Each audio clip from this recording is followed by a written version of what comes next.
Comment aider un enfant à reconnaître un nombre sur un dé?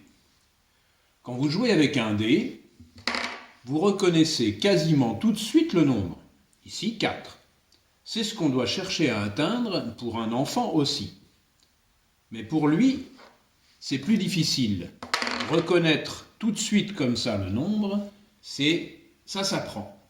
Nous vous proposons dans cette vidéo quelques principes et idées pour lui apprendre. Tout d'abord, cet apprentissage doit être très progressif. À 3 ans, au début, on ne joue qu'avec des dés qui vont de 1 à 3. On peut coller des étiquettes et refaire les points de 1 à 3 sur les plus grands nombres. On fait repérer à l'enfant le nombre de points. 1, c'est tout seul. 2, c'est 1 et encore 1. 3, c'est 1 et encore 1 et encore 1.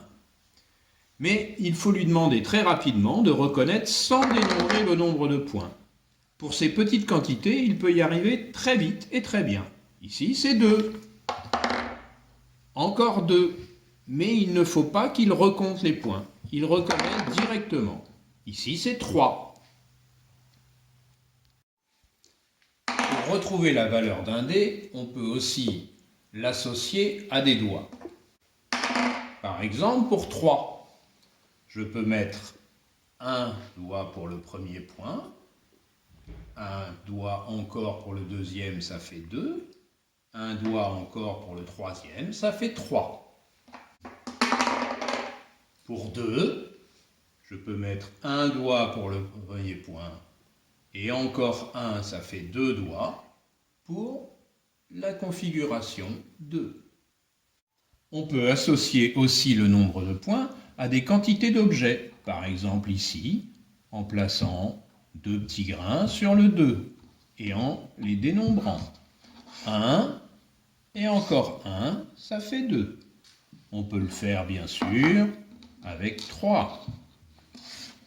3, 3, 1 et encore 1, 2 et encore 1, 3. Et on peut le faire dans la vie de tous les jours. Combien de kiwis ici? Combien de cuillères ici? Pour mettre le couvert ou autre chose. On peut aussi bien sûr associer les quantités à des jetons. Mais prenez soin très rapidement de faire reconnaître directement et d'un seul coup la constellation. Ici, c'est 2. Ici, c'est 1. Ici, c'est 3. Après, on peut passer au 4, toujours sur le même principe, en collant sur les deux grands nombres, 5 et 6, des petites étiquettes pour 3 et 4. Au début, on montre bien que 4, c'est 1, et encore 1, et encore 1, et encore 1. Mais on peut aussi montrer, pour 4, que c'est 3, et encore 1. On peut faire repérer que 4, les points sont en carré. Mais il faut surtout faire repérer que 4, c'est 2 et encore 2. Bien entendu, toutes ces approches et toutes ces découvertes se font avec des jeux.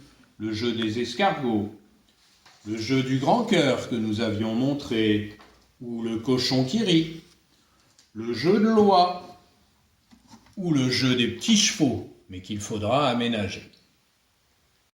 Ces activités, ces jeux se font avec les objets de la vie de tous les jours.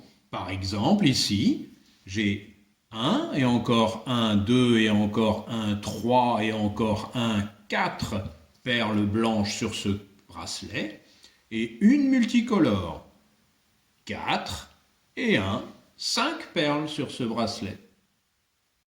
Et puis, on peut introduire, bien sûr, le 5, parce que le 5, c'est 2 et encore 2 et encore 1. Et puis le 6, en montrant que le 6, c'est 2 et encore 2 et encore 2. Ou que c'est 5 en remettant 1, ou que c'est 3 et 3, 2 lignes. On pourra aussi ensuite jouer avec 2 dés pour les plus grands. Les enfants auront envie de dénombrer, compter les points des 2 dés. Il faudra leur montrer qu'on peut surcompter. On prend le dé si possible avec le plus grand nombre, on met ce nombre dans sa mémoire, on le reconnaît, 3, et on surcompte 4 et 5. 3 et 2, ça fait 5. Éventuellement, pour les inciter à surcompter, on peut proposer un dé avec le nombre écrit en chiffres à la place de celui avec les constellations. J'ai 4, je ne peux pas compter. 5, 6, 7, 8, 9, 10. 4 et 6, 10. Au fur et à mesure, avec le travail mené en classe, ils retiendront les associations de nombres, mais ça se fera plus tard en grande section, et voire au CP. On peut aussi jouer à des jeux de pistes avec des dés différents. Par exemple, sur un jeu de loi, le dé bleu est pour avancer, le dé rouge est pour reculer. Ici, j'avancerai de 3, mais je reculerai de 4 sur le dé rouge.